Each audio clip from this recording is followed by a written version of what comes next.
game on Saturday. It seems like every year. Say one more time.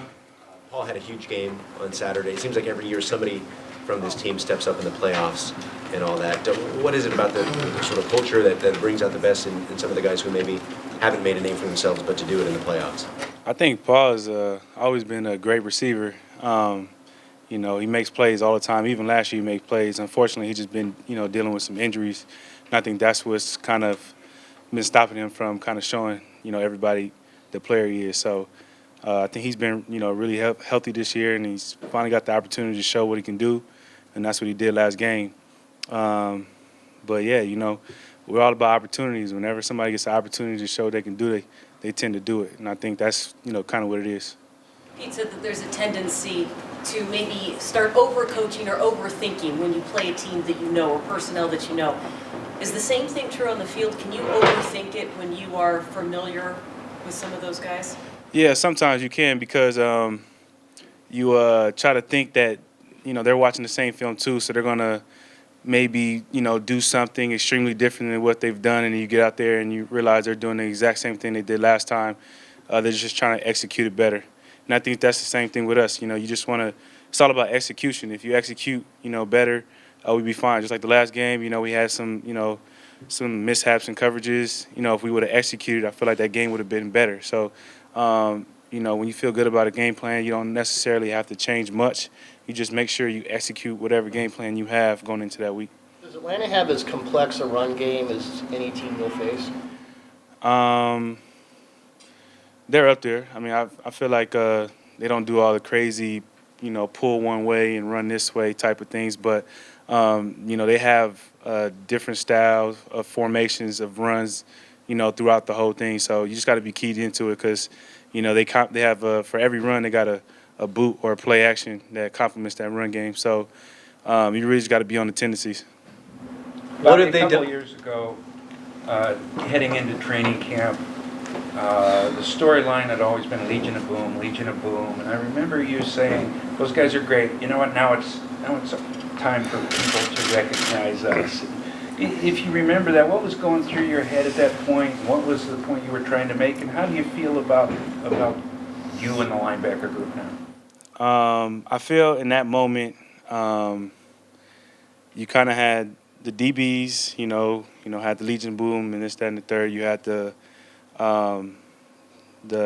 front, where they get the loves, the sacks, and all that stuff, and then you kind of had like the middle. And I think what happened was somebody said to Coach Norton or something that we're the forgotten ones or something along those lines, and I didn't like it, so I don't want to be a forgotten one. So we just really went into each season trying to better our game, and then.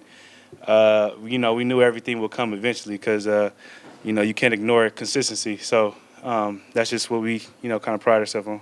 Does it make it particularly rewarding, another All-Pro for yourself?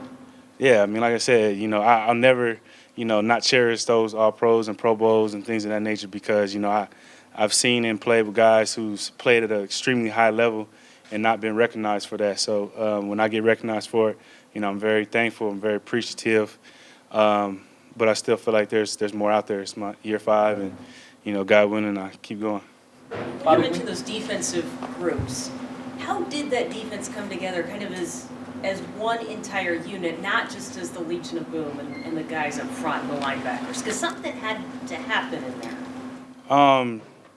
It's fun. He's just talking about just balance. Like everybody, you have all these personalities, all these different things, and everything is necessary. You got the guys that talk a lot, you got guys that don't talk a lot, you got guys that are, quiet leaders and guys that are, rah-rah and everything like that. So I think we embraced everybody. Like that's the culture here. Like we don't make you be something that you're not. And that's you feel the brotherhood when you do that. You feel like you can be yourself and you're accepted. And when that happens, you tend to get closer. And that's what we did. Bobby, when you watch Matt Ryan on tape, what is it that really stands out to you first? His accuracy. He's throwing really, really good. He's very, very accurate. He's really good with the play action on the boots. I think he's more mobile than people give him credit. He's not going to run it, but, he'll get out there and he's able to make the throws on the move. So, just being able to move around and make those throws with accuracy is what stuck out to me. You were a rookie in 2012 when you guys lost to Atlanta in this round. What did you take away from that experience in that game? And I was a rookie and I didn't know much.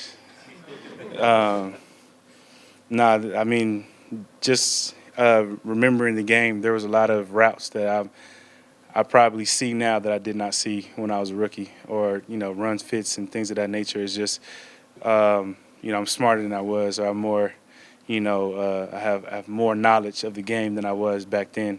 I still remember that game. Me and Bruce sitting at the end watching them win the game. So it wasn't a great feeling. So we're gonna make sure that doesn't happen again.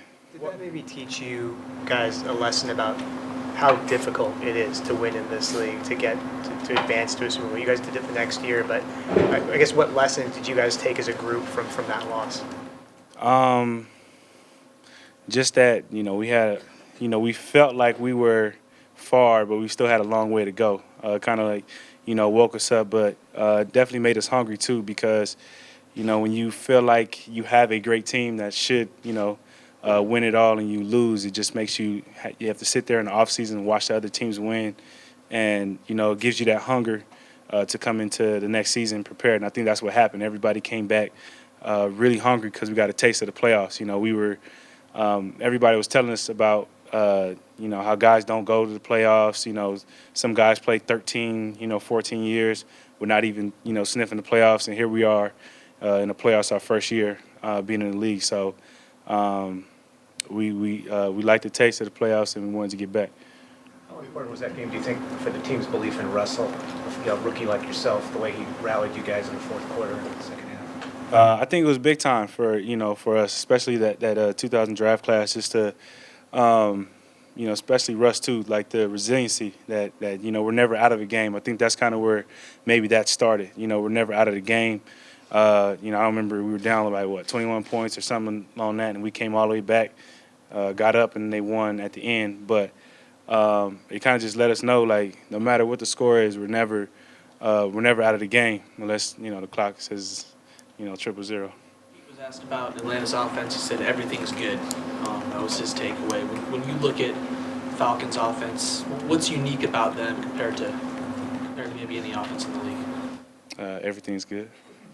I mean, you have the quarterback, you have the running game, you have the passing game. Like, there's not much lacking in their offense. You have they try to run the ball, but they have the guys to run the ball. Not only do they have the the downhill physical runner, they also have the scat back, the guy out of the backfield, the guy that comes out on routes and tries to route the linebackers up. You got a receiver that you could just kind of close your eyes and throw it up and he'll catch it. Tight ends are pretty solid. The line is solid. You got a Pro Bowl center. There's a lot of good things about that offense. So they're pretty good, but we're pretty good too. The October game against Atlanta, what do you recall about why you guys were so successful in limiting their run? We just attacked it. Like, we just attacked downhill. Like, I like playing games against, fullbacks because they typically follow the fullback. And it's basically just, like old school football. They're going to run right at you and see, who can last longer. And I felt like the week of preparation, the week of focus that week was amazing. And, we did a pretty good job other than the blown coverages or whatever. So I feel if we could approach the game the same way we approached that game, we'll be fine. Points allowed title was always a big point of emphasis within the team. This is the first year you guys didn't get it in a while. I'm curious, in addition to getting the win, which is obviously priority number one, is there a part of the defense that wants to say, hey, we're still the best, and show everybody that? Yeah, every time we step out there, we always want to, show we're the best. Every time, a team, I feel like we've been consistent over these last, couple of years. Every time a team starts to have, somewhat of a good season, they start comparing that team to the, 05 Bears and all this other stuff, and they forget about Seattle as if we haven't, done this for 5 years. So every time we step out there, it's always a chip on our shoulder. That's what makes us so successful. Talking about getting to the playoffs and how that first year you were told that, does the appreciation for getting to this point every year sort of increase, or does it ever change or anything? No, I'm always going to appreciate playoff games because, we always have somebody in our locker room that hadn't either played or won a Super Bowl. I think last year was Fred, and I think he hadn't, he'd been in the league for a long time and hasn't even, that was his first, playoff game ever. So even if we didn't appreciate it, there's always somebody in that locker room that's going to, let you know, like, this doesn't come easy. Anything else? Thank you. Appreciate it, guys.